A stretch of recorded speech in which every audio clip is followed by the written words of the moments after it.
നഞ്ചിയമ്മക്ക് award കിട്ടിയില്ലേ, നമുക്ക് എന്താ പറയാനുള്ളത്?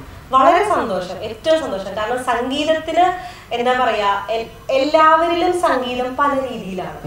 ഇപ്പം നാടൻ പാട്ടുകൾ ചെയ്യുന്നവർക്ക് ഏറ്റവും സന്തോഷം അവർക്ക് നാടൻ പാട്ട് പാടുമ്പോഴായിരിക്കും. ക്ലാസിക്കൽ ചെയ്യുന്നവർക്ക് എല്ലാം സംഗീതത്തിന്റെ വിവിധ വ്യത്യസ്തമായ ജോണേഴ്സിൽ വരുന്ന സംഗീതത്തിനല്ലാണ്ട് ഇങ്ങനെ ഒരു പ്രത്യേക വിഭാഗമൊന്നുമില്ല. അപ്പം അവര് ഏറ്റവും കൂടുതൽ നഞ്ചിയമ്മയ്ക്ക് അവാർഡ് കിട്ടിയെങ്കിൽ ഏറ്റവും സന്തോഷം. നഞ്ചിയമ്മ പാടിയ ഒരു പാട്ട്, ഇതൊരു കൊച്ചു കുട്ടിയുടെ നാവിൻ മുമ്പിൽ പോലും അത്രയേറെ തത്തി കളിക്കുന്ന ദുർഗ സ്റ്റേജിൽ പാടിയിട്ടുണ്ടോ? പാടിയിട്ടുണ്ട്, ഒരുപാട് സ്റ്റേജുകൾ പാടിയിട്ടുണ്ട്. 2 വരി നമുക്ക് വേണ്ടി.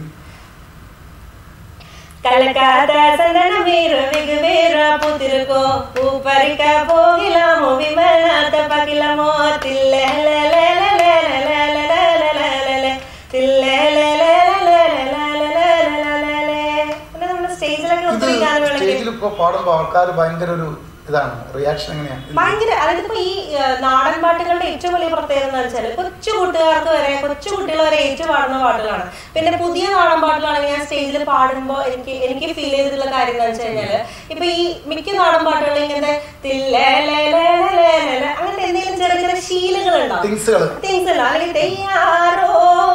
അപ്പൊ അങ്ങനെ എല്ലാവർക്കും കേട്ട് പെട്ടെന്ന് പഠിച്ചു പാടാവുന്ന പാട്ടുകളായിരിക്കും. അപ്പൊ നാടൻ പാട്ടുകളൊക്കെ നമ്മൾ സ്റ്റേജിൽ പാടുമ്പോൾ ഏറ്റവും സന്തോഷം എല്ലാവരും അത് ഏറ്റുപാടും. അറിയുന്ന പാട്ടാണെങ്കിൽ ഫുള്ള് പാടാറുണ്ട്, അറിയാത്ത പാട്ടാണെങ്കിൽ ഇങ്ങനെയുള്ള ചെറിയ ചെറിയ ശീലങ്ങളൊക്കെ ആൾക്കാർ ഏറ്റുപാടും. അപ്പൊ നമുക്ക് പാടുന്ന എല്ലാ കലാകാരന്മാർക്കും, അത് പാട്ട് മാത്രമല്ല, നമ്മൾ ഏതൊരു ആർട്ട് നമ്മൾ സ്റ്റേജിൽ പെർഫോം ചെയ്യുമ്പോഴും നമുക്ക് കിട്ടുന്ന ഒരു ഭയങ്കര ഒരു സപ്പോർട്ട്, അല്ലെങ്കിൽ എനർജി തരുന്ന ഓഡിയൻസ് എന്നൊരു സപ്പോർട്ടാണ്. നമ്മുടെ ഈ KMCN ചാനല് നിൽക്കുന്ന ആ നാടിന്റെ ഒരു പ്രത്യേകതയുണ്ട്.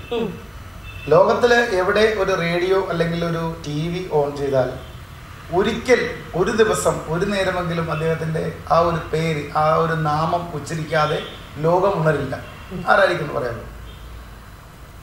KMCN ചാനൽ എന്ന് പറയുന്നത് ചേർത്തലയിലാണ്. പക്ഷേ കേരളം കണ്ടതിൽ വെച്ച്, ഇന്ത്യ കണ്ടതിൽ വെച്ച് ഏറ്റവും നല്ലൊരു എഴുത്തുകാരനും ഗാനരചയിതാവും ജനിച്ച വളർന്ന ഒരു മണ്ണാണ്. പറയാമോ? വയലാർ രാമവർമ്മ. നമുക്കൊക്കെ ഏറെ അഭിമാനിക്കാൻ പറ്റുന്ന, ഓരോ മലയാളിക്കും അഭിമാനിക്കാൻ പറ്റുന്ന വയലാർ രാമവർമ്മയുടെ മണ്ണിൽ ജനിച്ചു എന്നതിൽ ഞങ്ങൾക്കും ഒരുപാട് സന്തോഷമാണ്.